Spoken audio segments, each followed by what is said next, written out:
Boa tarde, povo de Deus. Deus abençoe a todos vocês. Muito obrigado mais uma vez pela presença, por formarmos juntos nesta tarde, às 3 horas, 3 e uns pouquinhos, essa corrente de oração que perpassa, por todos nós, na Grande Vitória, pelo nosso estado, pelo Brasil, pelo mundo, porque nós temos de vez em quando a presença de algumas pessoas que não são da Grande Vitória, que são mais afastadas um pouquinho.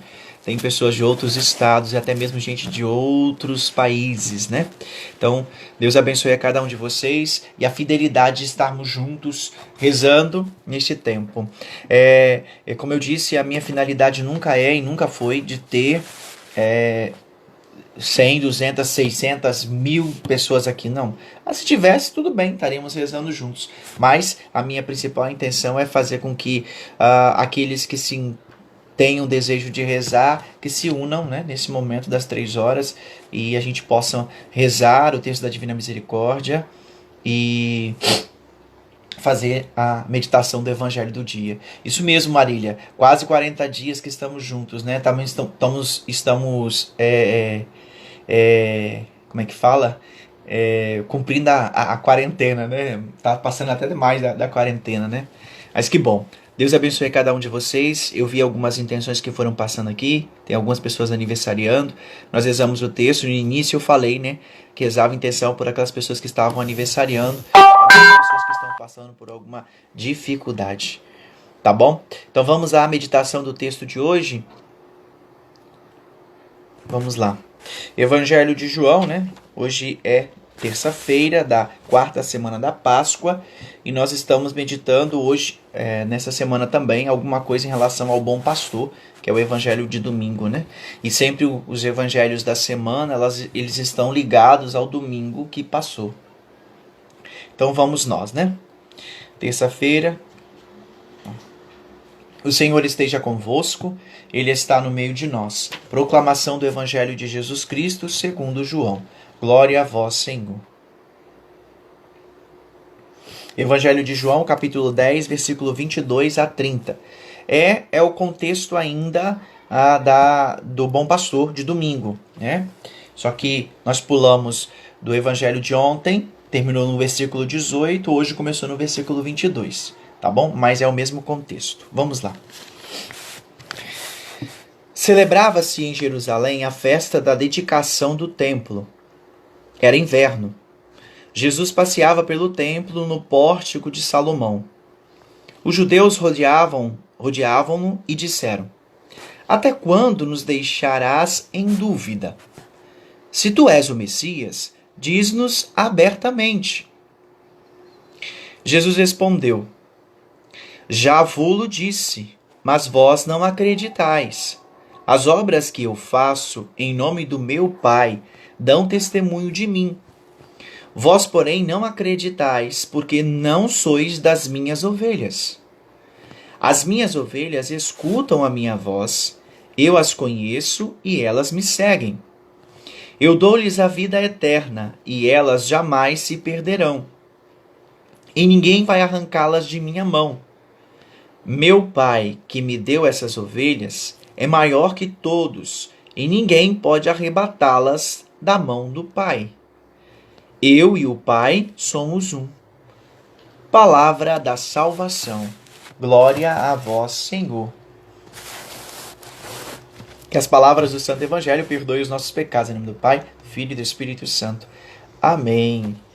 Então, meus irmãos e minhas irmãs, como eu disse, o Evangelho de hoje é dentro do contexto daquele Evangelho que nós ouvimos no domingo. Evangelho de João, capítulo 10, que é o Evangelho onde Jesus fala que ele é o bom pastor, Domingo ele falava que eu sou a porta, por onde entram as ovelhas. Ontem nós ouvíamos a continuação e ele declarando abertamente: eu sou o bom pastor, eu sou o pastor que dá a vida pelas ovelhas. E ele fala, tanto domingo quanto ontem, ele dizia da importância de que as ovelhas, elas conhecem a voz do pastor, elas seguem o pastor e elas não seguem os desconhecidos. E isso de fato é a mais pura verdade. E hoje, Jesus no Evangelho continua falando sobre esse contexto do bom pastor, porém ele ressalta algo que é necessário entender, Aquilo que ele falava no domingo e falava ontem também. As ovelhas ouvem a minha voz, elas me conhecem, eu as conheço e elas me seguem. Jesus ressalta isso nesse evangelho de hoje. Então vamos lá.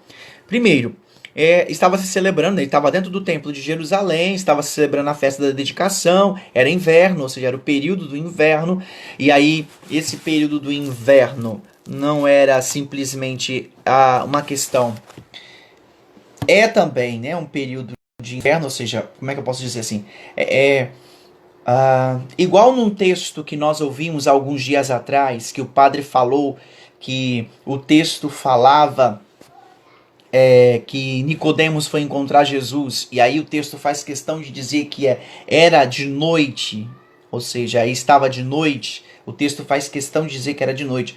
Não é algo por um acaso, não é um dizer era inverno por um acaso. É claro que a festa se comemorava nesse período, mas o evangelista João, ele vai fazer questão de colocar que era inverno também no sentido teológico. No sentido de que, para dizer e lembrar aqueles que estão lendo este texto, que não era simplesmente uma questão de clima, de período do ano, mas era também algo profundo, ou seja, algo que é teológico. Em que sentido? Era inverno. Havia o que? Ainda no coração dos judeus, de forma especial, aqueles que detinham nas mãos as autoridades, ou seja, aqueles que eram das autoridades, que tinham poder nas mãos. Havia no coração deles um gelo, que é característico do quê? Do inverno. Havia frieza, havia desconfiança, não tinham ainda um coração aberto, havia um coração de pedra para aceitar o Messias, e muito mais do que o Messias, aceitar o Filho de Deus, o próprio Deus que se encarna no meio de nós, se faz homem. Então por isso o texto faz questão de lembrar que era inverno. Inverno por quê? Porque o coração daqueles homens, daquele tempo, ainda estava completamente endurecido, porque é característica de um inverno, né? Frio, você tem o gelo, a característica do gelo e tal, do endurecimento do coração.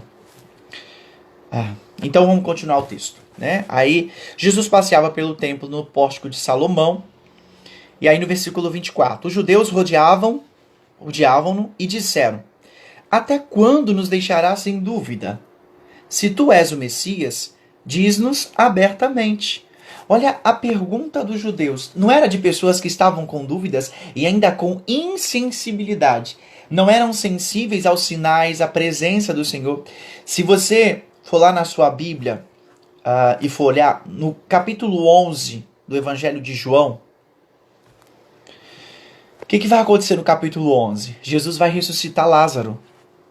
E nem com a ressurreição de Lázaro, nem com Jesus vencendo a morte, eles são capazes de desendurecer o coração, de desfazer o gelo do coração, desfazer aquilo que o coração está travando, meus irmãos.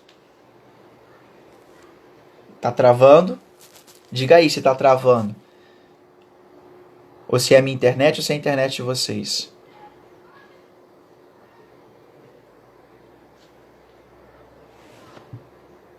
Tá travando? Digam aí.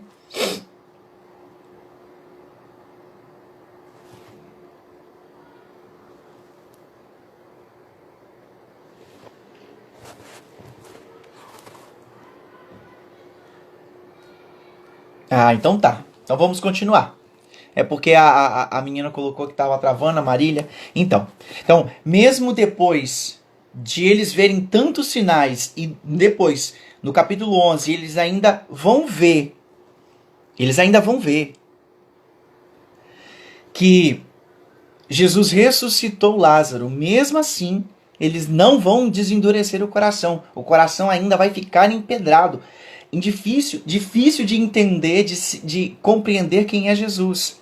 Isso, meus irmãos e minhas irmãs, porque se você pegar lá no final do Evangelho de João, no capítulo 11, quando Jesus ressuscita Lázaro, o que vai acontecer? Eles vão querer pegar e tentar matar Lázaro para esconder aquilo que aconteceu. Vê lá no capítulo 11 para você ver quando Jesus ressuscita Lázaro, que eles ficam lá todos boquiabertos com aquilo que está acontecendo. O que eles fazem? Eles planejam matar Lázaro para esconder esse ato de milagre que Jesus realizou no meio do povo. À vista deles, né? Porque Lázaro estava morto e já era 4 dias, né? Então, meus irmãos e minhas irmãs, a incapacidade deles entenderem isso, eles verem os sinais e não serem capazes de perceber que Jesus é muito mais do que o Messias. Ele é o ungido de Deus, mas ele é mais do que o Messias, porque ele é o próprio Deus. Então, aí eles vão questionar isso a Jesus, né? Até quando vai nos deixar em dúvida? Que dúvida? Percebe que o que eu disse aqui anteriormente era inverno. Olha a dúvida presente no coração deles, a insensibilidade. Eles não eram sensíveis ao ponto de perceber no coração que era Jesus, o Filho de Deus, o Messias esperado, e muito mais do que o Messias esperado, era o próprio Deus encarnado no meio deles. E aí eles dizem, né? Aí Jesus responde, no versículo 25. Jesus respondeu: Já vô-lo disse, mas vós não acreditais. Olha aqui. Jesus disse isso várias vezes, porque não não foi por palavras propriamente, mas pelas as obras que Jesus realizou no meio deles. Todas elas deram testemunho da verdade. Isso, se vocês lembram, semana passada, no discurso do pão vivo descido do céu, Jesus falou disso também. Se vocês recordam um pouquinho que o padre até citou isso aqui, falou, porque as obras que Jesus realizou davam testemunho da verdade. E a verdade é Jesus. Então, assim, sabe, percebe? Jesus vai dizer assim, ó, eu já vou-lo disse, mas vós não acreditais. Depois ele vai dizer, as obras que eu faço em nome do meu Pai dão testemunho de mim. Então, ou seja, dão testemunho de quem? Da verdade. A verdade é quem? Jesus. Então, eles não acreditavam, eram incapazes de acreditar. E aí ele vai dizer, vós, porém, não acreditais porque não sois das minhas ovelhas. Aqui, meus irmãos e minhas irmãs, no versículo 26, nós retomamos a ideia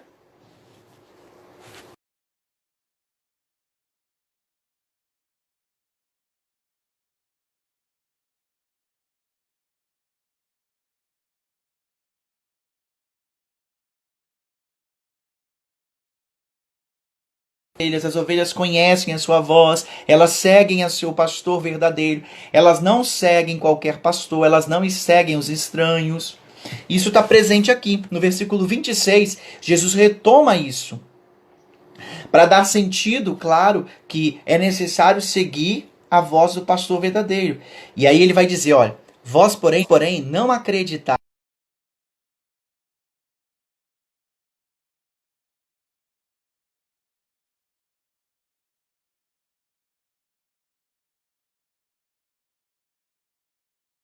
Travando, gente? Porque vocês disseram que não estava travando. Não estou entendendo. Disseram que não estava travando, então agora está travando? Tá travando?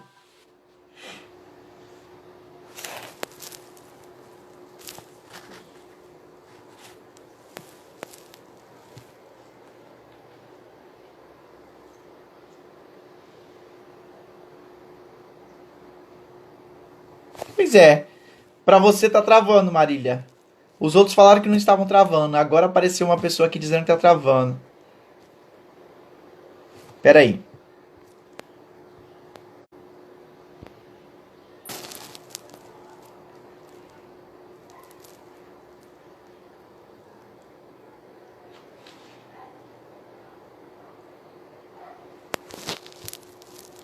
Tá travando?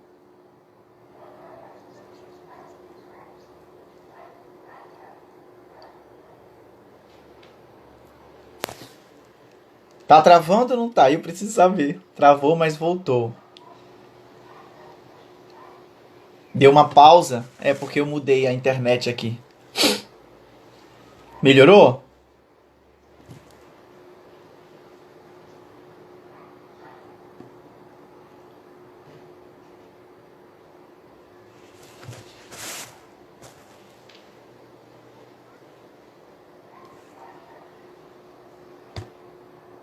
Então eu vou continuar.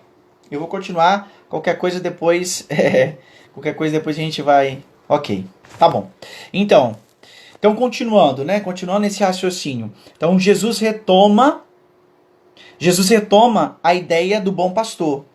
E aí ele diz, né? Vós, porém, não acreditais, porque não sois das minhas ovelhas. Isso é o versículo 26. Jesus retoma essa ideia, e aí ele continua. No 27, as minhas ovelhas escutam a minha voz, e eu as conheço, e elas me seguem. Isso aqui Jesus já tinha falado lá atrás. Ele já tinha deixado isso bem claro. Vós, porém, não acreditais, porque não sois das minhas ovelhas. Por que eles não eram das ovelhas de Jesus? Porque eles eram incapazes de enxergar e de entender, de escutar, mas não era só escutar com o ouvido. Não era só escutar com o ouvido. Aqui nós precisamos ir além. Se o coração está endurecido, fechado, nenhuma palavra que entrar aqui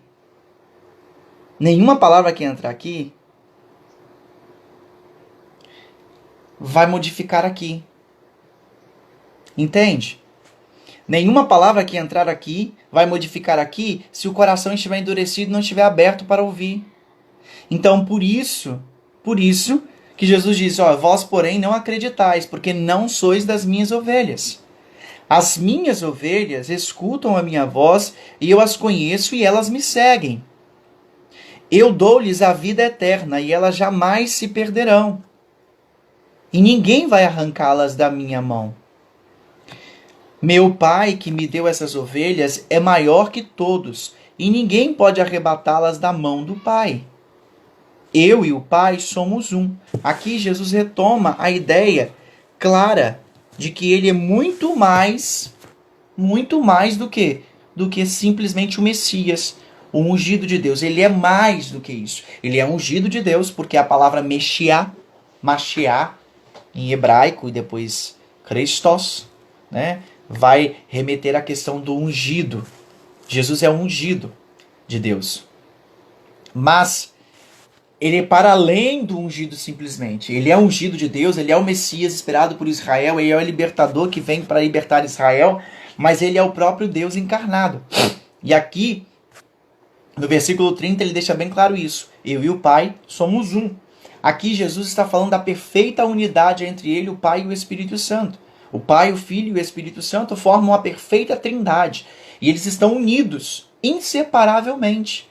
Não tem separação. Apesar de ser 3 pessoas distintas, mas são todas as 3 Deus. Um único Deus. Então, Jesus retoma isso aqui para lembrá-los que muito mais do que só esperar o Messias, era preciso acreditar verdadeiramente além daquilo que eles estavam vendo. Eles precisavam ir mais profundo. E isso ele fala, deixa bem claro, olha, vós, porém, não acreditais, porque não sois das minhas ovelhas. É claro que eles não eram das ovelhas. Eles não eram as ovelhas de Jesus, pertencentes ao rebanho de Jesus. Por quê? Porque o seu coração estava endurecido. Eles eram incapazes de ouvir e entender que o Antigo Testamento todinho falava de Jesus. E o Pai, antes de Jesus vir ao mundo, o Pai já estava falando dele no Antigo Testamento por meio dos profetas.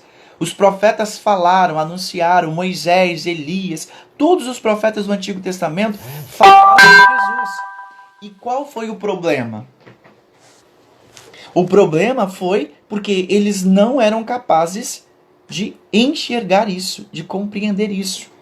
Eles não entendiam isso. E eles achavam meio que absurdo a figura de um Deus no meio deles da forma como Jesus se colocava. Mas não era absurdo. Porque é um Deus que nos ama, se faz presente no meio de nós. Não um Deus longe de nós. É um Deus que ama tanto que vai dar a vida pelas suas ovelhas. Um Deus que vai se entregar por inteiro, que vai ir direto se colocar numa cruz, deixar pregado numa cruz, ser açoitado, ser insultado, ser machucado, macerado por todos os nossos crimes, por todas as nossas infidelidades. Mas é um Deus que nos ama. E isso para eles era muito difícil de entender. E é por isso que Jesus vai dizer, vocês não são das minhas ovelhas. Porque as minhas ovelhas, elas jamais fechariam os ouvidos e o coração para ouvir a minha palavra. Elas jamais teriam os olhos fechados para enxergarem por meio dos meus atos, das minhas obras, as obras que eu faço em nome do meu Pai, elas seriam incapazes de, quando elas veem, elas reconhecem quem eu sou. Isso é muito bonito, meus irmãos e minhas irmãs. Por quê? Porque lembre-se que o padre falou isso, acho que domingo, e ontem eu lembrei isso um pouco. Até ontem a Patrícia, que também participa conosco, está aqui online, ela até lembrava isso, né? Eu tive como é que fala? Esse exemplo, claro, né? Quando eu citei domingo, quando eu fui numa região serrana do Espírito Santo, e lá eu tive ao momento em que o dono de uns animais, de uns cabritos, os cabritos estavam no alto de uma pedra, bem distante, e era muito distante mesmo, porque de cá de baixo a gente via, era mais ou menos assim, a imagem dos cabritos nas pedras. O cabrito gosta de bastante pedra, né? Eles subiram. E esse dono, ele dizia assim, vamos ver, eu era seminarista, nem era padre ainda, e ele dizia assim, vamos ver se o que o evangelho fala sobre as ovelhas que escutam o seu pastor. É claro que lá não eram ovelhas, eram cabritos, mas aí ele disse assim, eu vou chamar daqui e vamos ver se elas vão me escutar. E ele chamou, ele fez o barulho para chamar os cabritos cá de baixo, e no mesmo instante, quando ele terminou de fazer o barulho, os cabritos começaram a responder um por um lá em cima na pedra. Foi impressionante isso. Impressionante. Ele chamou o cá de baixo e eles foram respondendo um por um. Então, isso eu pude ver, que de fato o Evangelho, Jesus, quando fala no Evangelho que as ovelhas conhecem o seu pastor, quando elas ouvem a voz do pastor, elas obedecem ao pastor, elas seguem ao pastor. Jesus está dizendo claramente a verdade. E é por isso que ele, quando diz nesse Evangelho hoje, né? Concluindo o capítulo 10, Jesus deixa bem claro, vocês não são das minhas ovelhas, porque as minhas ovelhas não escutam outros pastores. As minhas ovelhas não têm o coração endurecido.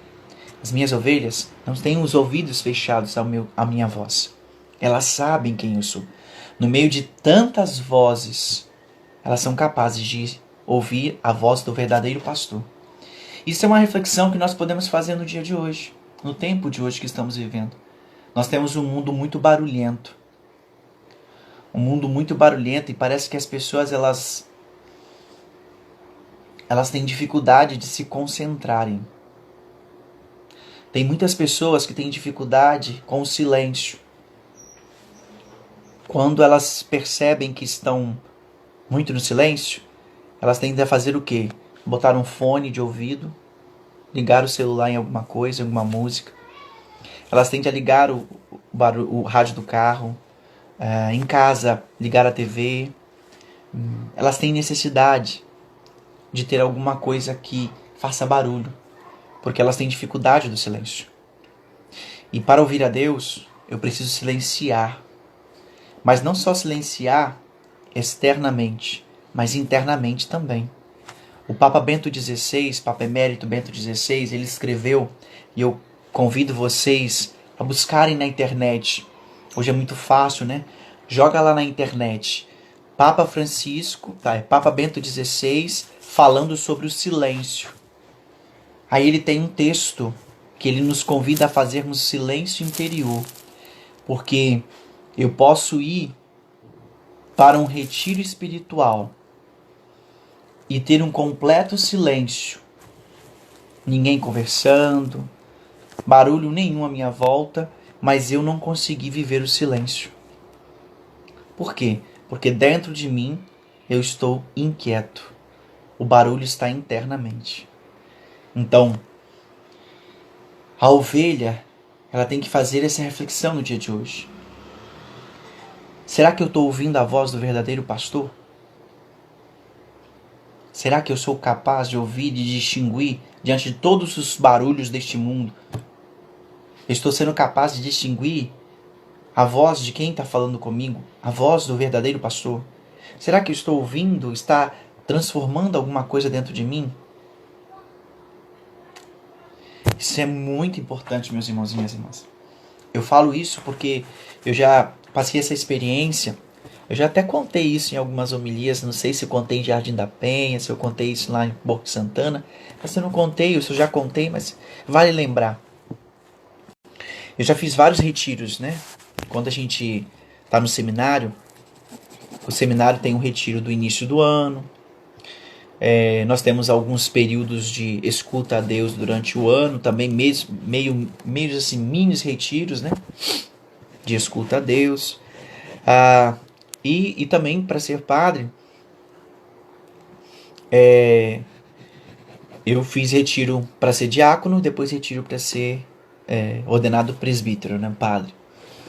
E eu vou dizer para vocês assim, durante a teologia também nós fazíamos um retiro lá em Taici, em São Paulo, que são retiros de silêncio. E eu fui para São Paulo, nesse lugar, foi eu e mais quatro, cinco seminaristas. Nós fomos fazer esse retiro e era retiro de completo silêncio. Às vezes as pessoas não entendem muito isso não. Nas paróquias, nas nossas comunidades, as pessoas confundem muito o que é retiro e o que é encontro, o que é comunhão. As pessoas confundem muito. Por que eu digo isso? Porque às vezes quando você fala que é retiro, as pessoas não sabem, não conseguem distinguir que retiro é silêncio. Retiro é silêncio para ouvir a Deus. E não pode ter barulho nenhum. Não pode ter conversa, não pode ter distração. Silêncio total para viver a escuta a Deus. Agora, quando você vai fazer um retiro de silêncio, você vai se retirar para ouvir a Deus, então é silêncio. Quando você vai fazer um encontro é diferente. Encontro pode ter música, pode ter canto, pode ter movimentação, pode ter um monte de coisa. Então, meus irmãos e minhas irmãs, eu partilhando com vocês que há um tempo atrás, né, bastante tempo, eu fui fazer um retiro lá em Taici.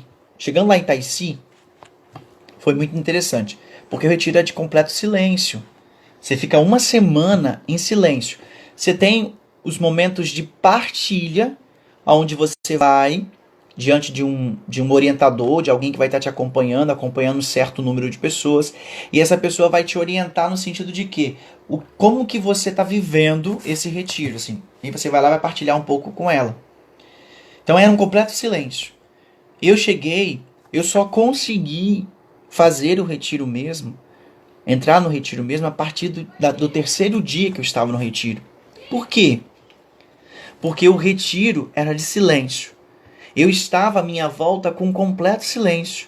A gente escutava os talheres na hora do almoço, na hora da janta. Nós escutávamos uma música gregoriana no lugar onde nós estávamos comendo, né, tomando café da manhã, almoçando ou jantando. Nós escutávamos alguns barulhos do pisar no chão.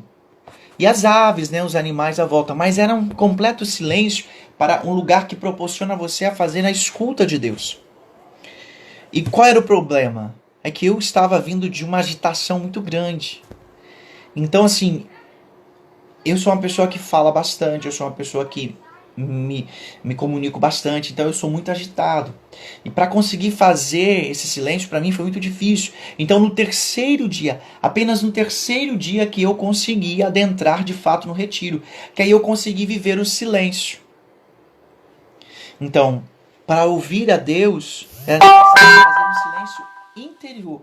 E não somente o silêncio exterior, porque o exterior estava todo proporcionado para mim.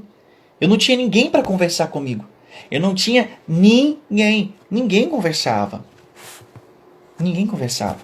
Era silêncio. Na hora do almoço, na hora da janta, na hora do café da manhã, no lanche da tarde, no chazinho da noite. Era silêncio. Era só meditação. Então, assim, na hora da missa, nós tínhamos a oportunidade de partilhar alguma coisa. Mas não tínhamos como ficar conversando um com o outro. Era silêncio. E sabe, as pessoas respeitam. E aí, eu precisava ouvir a Deus. Mas para ouvir a Deus, eu precisava do silêncio também interior. E isso eu não tinha visto ainda, não tinha feito ainda. Por isso que foi difícil logo no início. Mas depois do terceiro dia, eu já consegui fazer o retiro. E eu digo para vocês, por isso que é importante, até citei que você, se você tiver oportunidade, leia o que o Papa Bento XVI escreveu sobre o silêncio. ele escreveu sobre o silêncio. Uma carta, um texto falando sobre o silêncio. E ele nos convida a fazer o silêncio interior para ouvir a Deus. Por quê? Porque nem sempre eu vou ter condições de sair do ambiente barulhento, dos carros, das conversas, das rádios ligadas, né, dos celulares. Nem sempre eu vou poder sair deste ambiente para fazer retiro espiritual. Mas eu posso fazer um retiro de silêncio interno. E isso é possível, sim. Então, para ouvir a voz de Deus, para entender que Ele é verdadeiramente o nosso pastor, para que nós possamos ouvir a sua voz, seguir o seu caminho e ter um coração aberto para acolher e transformar a nossa vida, é preciso de fato estarmos neste silêncio, é preciso de fato saber distinguir entre as vozes, dentre tantas vozes barulhentas neste mundo, qual é a voz verdadeira que nós devemos ouvir. E isso é fundamental, meus irmãos e minhas irmãs. Então, o Padre agradece. Essa é a reflexão que eu deixo para vocês no dia de hoje. Patrícia, eu sei, tem muito. Nosso povo, como eu disse, nosso povo, vou dizer do nosso povo católico, né? O povo confunde muito isso. E quando alguma pessoa, assim, quando eu era seminarista e depois que eu saí do seminário, fiquei um tempo fora, quando alguém me pedia para fazer um retiro, eu sempre perguntava: olha, você quer um retiro? Você quer um encontro? Ou é um encontro de formação? Porque tem diferença, né? Eu perguntava isso. E eu perguntava isso por quê? Porque as pessoas não sabem distinguir isso. Às vezes a pessoa fala assim: padre, nós queríamos fazer... Na época eu era seminarista. Seminarista, a gente podia fazer um retiro com os coroinhas. Não tem retiro com coroinha. Não tem não. Porque são crianças. Como é que você faz retiro de silêncio com os coroinhas? Não tem como não. Você tem com eles como fazer um retiro, né? Você tem como fazer com eles um encontro de espiritualidade, onde você pode fazer uma adoração, onde você pode fazer uma pregação, dar algum texto, cantar, mas fazer retiro de silêncio com eles é mais complicado. Não dá, não. Agora, você fala bem assim, igual eu estava fora do seminário, na paróquia de Laranjeiras, eles iam fazer, que todos os anos eles fazem, né? No final do período da formação da Crisma, eles fazem retiro, né, com os crismandos. E eu tinha uma turma lá de 200, acho que eram 200 crismandos, se eu não me engano. E aí eles me convidaram, se eu poderia fazer o retiro. Eu falei, tá bom, vamos marcar uma reunião. Aí marcamos uma reunião e nós conversamos sobre isso. Aí eu perguntei, primeiro eu quero saber, o que vocês querem? Retiro. Eu falei, não, retiro para fazer aonde? Vai ser aqui na igreja mesmo. Quem conhece a paróquia de Laranjeira sabe que embaixo da igreja tem um salão grande. E aí eles disseram assim, nós vamos fazer aqui mesmo. Aí eu disse, então não vai ser retiro. Porque retiro a gente precisaria sair daqui. Aqui é um lugar barulhento. A Avenida Central ali próximo, né? Aquela terminal. Eu falei, não dá não. Então a gente precisaria sair daqui. Então não vai ser um retiro. Vai ser uma tarde de espiritualidade voltada para os temas da Crisma.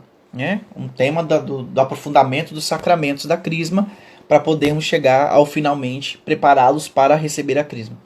E foi o que a gente fez. Eu inseri 20 minutinhos de silêncio, mas foi muito difícil. Porque as pessoas estão muito acostumadas com barulho, né? Com confusões, com coisas diferentes assim. Então, mas a gente conseguiu fazer um encontro de formação, um encontro de espiritualidade com os temas, né? Tanto é que eu coloquei na época o tema como Vivendo a Espiritualidade dos Sacramentos da Iniciação Cristã. Esse foi o tema do retiro, do encontro, né? Enquanto espiritualidade. E a gente foi trabalhando cada coisa, cheio de dinâmicas, né? Porque para fazer retiro mesmo, requer, como eu disse, sair. A palavra retiro significa retirar-se, ir para um lugar, ficar em silêncio, ouvindo a Deus, escutando a Deus. Sabe? Aí sim. Agora, fazer retiro dentro de igreja, dentro de comunidade, isso não é retiro. Isso aí é encontro de espiritualidade, aprofundamento de espiritualidade. Então, nosso povo precisa aprender aprender a distinguir isso. Quando faz seus calendários, essas coisas assim, precisam saber distinguir essas coisas, para poder realizar da forma certa, da forma correta. Então tá, meus irmãos e minhas irmãs, é isso mesmo, tá bom? Deus abençoe a cada um de vocês. Vamos pedir agora a bênção de Deus sobre a sua vida, sobre a sua família, sobre tudo aquilo que você está vivendo nesse tempo. Pedir a Deus que derrame as suas bênçãos dos céus. O Senhor esteja convosco, Ele está no meio de nós. Que desça sobre vós, pela intercessão da bem-aventurada Virgem Maria e de São Francisco de Assis, sobre você que está aniversariando, sobre os objetos que você está apresentando, seja ele vela, água, terço, livro, seja o que você estiver apresentando neste momento. Que desça sobre esses objetos, sobre você, sobre a sua família, sobre todos aqueles que você traz no pensamento, aqueles que estão doentes em casa, nos hospitais. Pela intercessão da bem-aventurada Virgem Maria, São Francisco de Assis, a bênção de Deus Todo-Poderoso, Pai, Filho e Espírito Santo. Amém. Deus abençoe meus irmãos e minhas irmãs. Até amanhã às 3 horas. Forte abraço.